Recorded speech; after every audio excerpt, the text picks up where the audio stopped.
بسم اللہ الرحمن الرحیم نحمدہ ونصلی علی رسولہ الکریم اللہم انکا خلاق عظیم انکا سمیع علیم انکا غفور رحیم انکا رب العرش العظیم صلی اللہ علی النبی الامی الکریم وعلی آلہ واصحابہ وبارک وسلم نحمدہ ونصلی علی رسولہ الکریم۔ قابل احترام بھائیوں، دوستوں اور بزرگوں، آج جب میں بات کرنے سے پہلے گھر سے آ رہا تھا تو میرے دماغ میں ایک بات گھوم رہی تھی جو آج سے تقریباً 18 سال پہلے کی ہے، اور مجھے یاد ہے کہ میں پہلی دفعہ اللہ کے راستے میں نکلا، لمبے لمبے میرے بال تھے، جینز ٹی شرٹ میں نے پہنی ہوئی تھی، مسجد میں جا کے بیٹھا،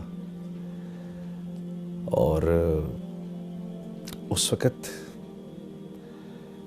عشاء کے بعد کا ٹائم تھا، مسجد میں کوئی تھا نہیں، لوگ جا چکے تھے، اکا دکا لوگ تھے۔ تو ایسے میں نے قرآن پکڑا، قرآن پکڑ کے میں نے کھولا بڑے عرصے بعد، تو جن آیتوں پر میری نظر پڑی، قرآن کھولا تو 18واں پارہ کھل گیا، اور جن آیتوں پر میری نظر پڑی اس میں سے پہلی آیت تھی قد افلح المؤمنون، اور نیچے اس کے معنی لکھے ہوئے تھے بالتحقیق کامیاب ہو گئے مومنین۔ تو میں اس کو دیکھتا رہا، اس آیت کو دیکھ کے آگے میرے سے پڑھا نہیں گیا، مجھے خیال آیا کہ کامیاب ہو گئے مومنین۔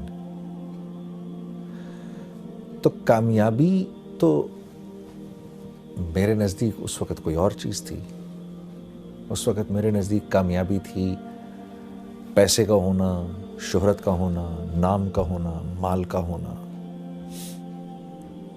لوگوں میں جانا، پہچانا جانا، یہ میرے نزدیک کامیابی تھی۔ لیکن مجھے اس بات کا بھی احساس تھا کہ یہ اللہ کا کلام ہے، اور کچھ تھوڑا بہت میرا وقت کیونکہ لگ چکا تھا، تو مجھے اس بات کا احساس ہو گیا تھا کہ اصل کامیابی تو وہ ہے جو اللہ کے ہاں کامیابی ہے، اصل کامیابی وہ نہیں ہے جس کو میں کامیابی کہوں۔ یہ بات بھی ذرا سمجھنے کی ہے۔ اللہ جس کو کہے وہ کامیاب ہے، اس کی کیا وجہ ہے؟ اس کی وجہ ایسے سمجھاتے ہیں علماء کرام، یہ جتنی کائنات ہے نا جو ہمیں آپ کو نظر آتی ہے، یہ ساری کی ساری اللہ نے انسان کے لیے بنائی ہے، اور انسان کو اللہ نے اپنے لیے بنایا ہے۔ اب اس کائنات میں جو چیز میری ضرورت کی ہے وہ میرے لیے جتنی ضروری ہے نا، اس کی اتنی ہی اونچی قیمت ہے۔ اگر گاڑی انسان کی ضروریات کو پورا کرتی ہے تو اس گاڑی کی قیمت ہے، اور وہ قیمت کس نے لگائی ہے؟ انسانوں نے۔ کیوں؟ کیونکہ گاڑی انسان کی ضروریات کو پورا کرنے کے لیے ہے، انسان گاڑی کے لیے نہیں بنایا گیا، گاڑی انسان کے لیے بنائی گئی ہے۔ تو یہ گاڑی جب تک اس کی ضروریات کو پورا کر رہی ہے اس وقت تک اس کی قیمت ہے۔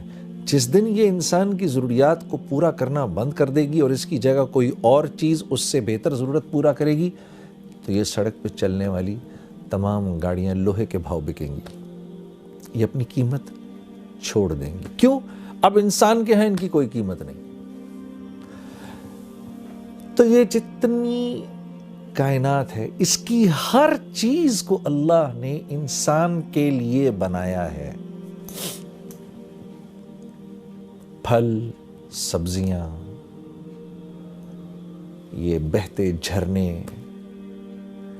یہ دریا، یہ ہوائیں، یہ بدلتے موسم، یہ سب انسان کے لیے ہے، اس کو سکھ پہنچانے کے لیے ہے۔ اور اس کائنات میں جو کچھ ہے وہ جتنی انسان کی ضرورت کو پورا کر رہا ہے اتنا ہی قیمتی ہے، اور جو انسان کی ضرورت کو پورا نہیں کر رہا وہ اتنا ہی بے قیمت ہے۔ کیوں؟ کائنات انسان کے لیے بنی ہے۔ اسی طرح کیونکہ انسان اللہ کے لیے بنا ہے تو انسان کی قیمت بھی اللہ ہی لگاتے ہیں، انسان خود اپنی قیمت نہیں لگا سکتا۔ بڑے بڑے بادشاہ آئے، بڑے بڑے کر و فر کے ساتھ آئے۔ فرعون نے تو اپنے آپ کو آ کر کہا انا ربکم الاعلی، میں تو بہت بڑا رب ہوں، کہتا پھرے، کیونکہ اللہ کے ہاں بے قیمت ہے تو دنیا سے تو مرنے سے پہلے ہی اللہ نے اس کو بے قیمت کر دیا، اور مارنے کے بعد اللہ نے اس کو پرزرو کر دیا اور آنے والی نسلوں کے لیے عبرت کا نشان بنا دیا۔ کیوں؟ کیونکہ یہ اللہ کے ہاں بے قیمت تھا، اب یہ قیامت تک بے قیمت رہے گا۔ کوئی اپنے آپ کو کچھ بھی سمجھتا پھرے، جو اللہ کے ہاں قیمتی ہے وہ دراصل قیمتی ہے۔ کیوں؟ کیونکہ انسان بنا اللہ کے لیے ہے۔ وَمَا خَلَقْتُ الْجِنَّ وَالْإِنسَ إِلَّا لِيَعْبُدُونَ، ہم نے جن و انس کو بنایا ہی اس لیے ہے کہ یہ ہمارے بن کے رہیں۔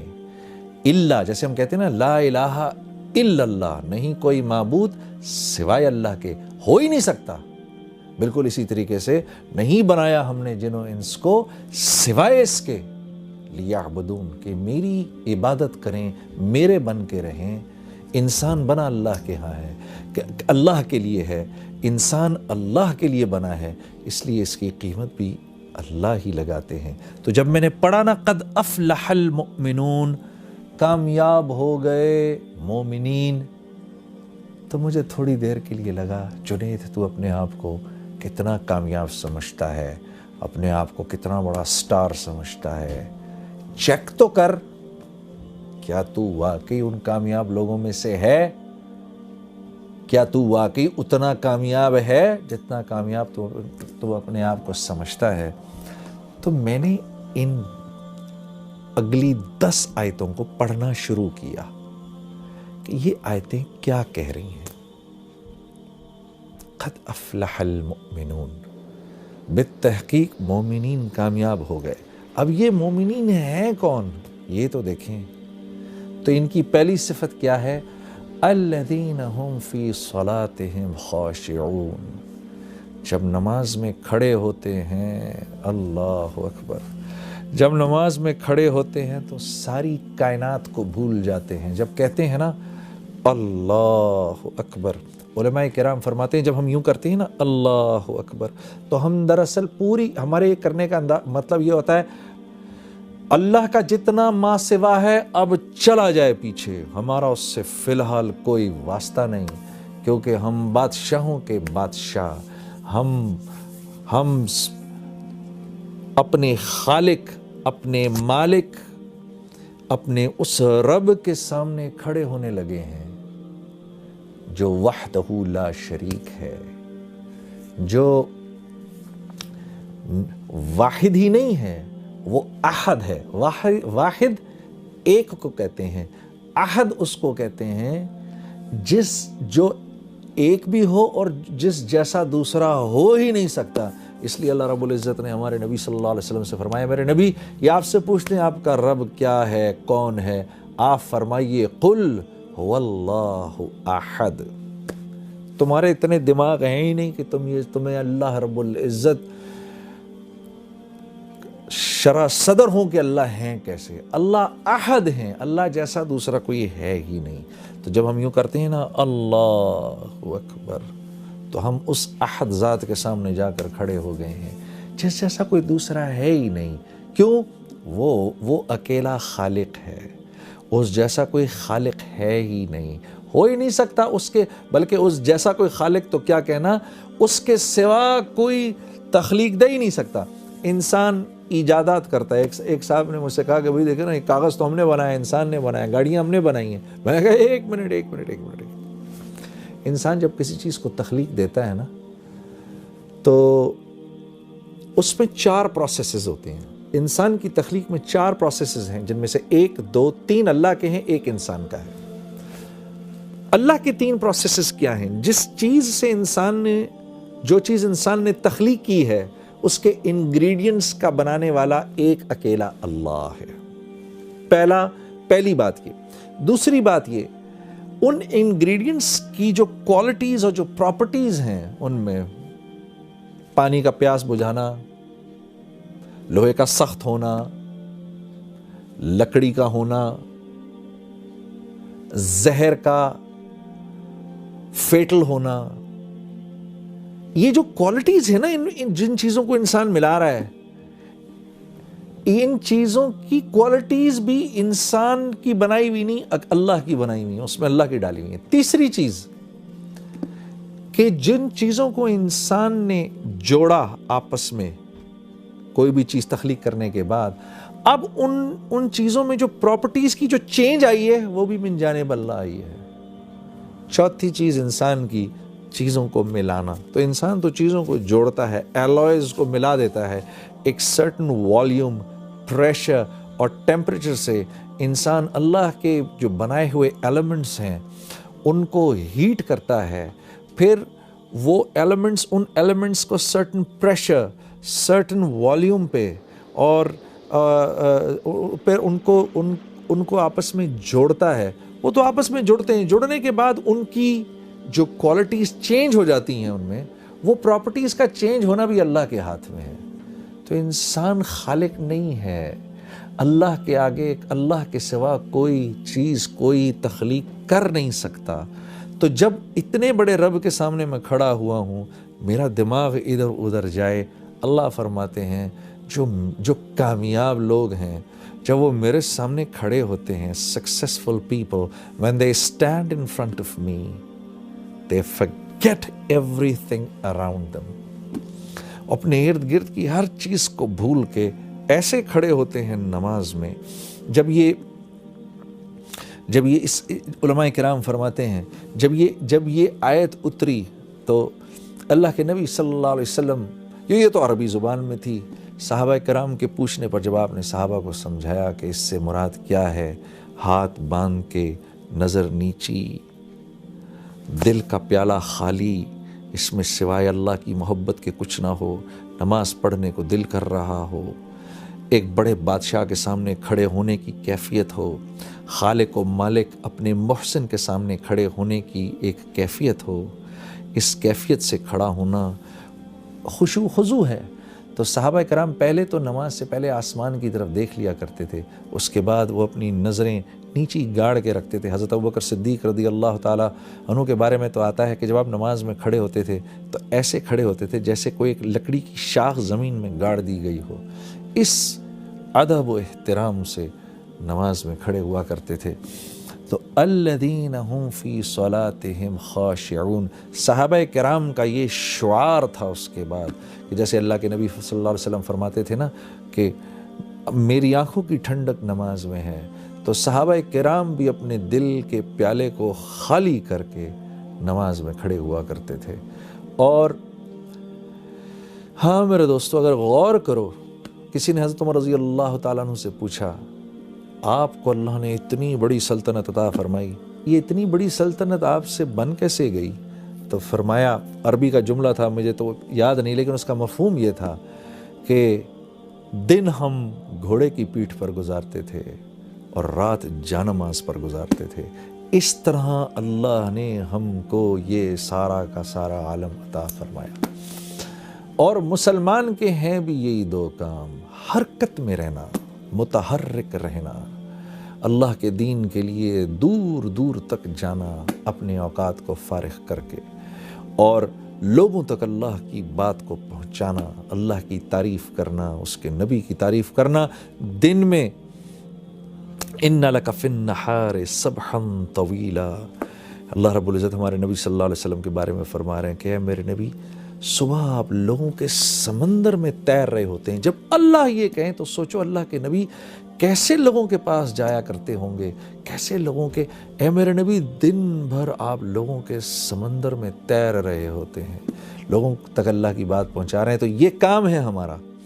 اور رات کو اللہ کے سامنے خشوع و خضوع سے کھڑے ہو جانا کہ کسی اللہ والے سے یہ سنا کہ تہجد کی نماز کے بعد جو دعا ہے وہ ایسی پر اثر ہوتی ہے کہ جیسے کوئی تیر انداز نشانے پر اپنے تیر کو مارے، ایک انتہائی شاطر تیر انداز اپنے تیر کو نشانے پر مارے تو وہ نشانے پر جا کے لگے، ایسی دعا اللہ کے ہاں قبول ہوتی ہے رات کو۔ میرے عزیز دوستو، کیونکہ ہم اللہ کو ویسا سمجھتے نہیں جیسی اللہ کی ذات ہے، وما قدر اللہ حق قدرہ والارض جمیعا، ہم کیونکہ اللہ کی قدر ویسی کرتے نہیں، اللہ خود فرما رہے قرآن میں، تو اس وجہ سے اللہ سے ویسا تعلق بنتا نہیں۔ جب اللہ سے ویسا تعلق بنتا نہیں تو پھر ہم اپنی ضروریات، کیونکہ ہم اللہ سے ایسا تعلق بناتے نہیں، اس لیے میرے دوستوں دل اللہ کی ذات کا تاثر بھی نہیں لیتا، اور انسان کی ہر ضرورت اللہ سے جڑی ہوئی ہے۔ انسان کی ہر ضرورت جو ہے وہ اللہ سے جڑی ہوئی ہے۔ دیکھیے یہ آنکھیں ہیں میرے پاس، میں ان سے دیکھتا ہوں۔ کیا میں ان سے دیکھتا ہوں؟ جس بھائی کے پاس آنکھیں نہ ہوں اس سے پوچھو تو صحیح جا کر، ہاں یہ جملہ ہی باطل جملہ ہے جو میں نے ابھی کہا ہے کہ میں آنکھ سے دیکھتا ہوں۔ وہ آپ سے کہے گا آنکھ تو میرے پاس بھی ہے، آنکھ سے نہیں دیکھتے، اس میں اللہ کا امر ہے میرے بھائی، جس سے تو دیکھتا ہے میرے لیے وہ امر نہیں دیکھنے کا ہے تو نہیں دیکھ سکتا، آپ کے لیے دیکھنے کا ہے تو آپ دیکھ سکتے ہیں۔ آنکھ تو میرے پاس بھی ہے، یہ زبان ہے میرے پاس، بھینس کی اس سے 4 گز لمبی زبان ہے، اگر زبان ہی بولتی تو بھینس بولتی، کیوں نہ بولتی؟ زبان نہیں بولتی۔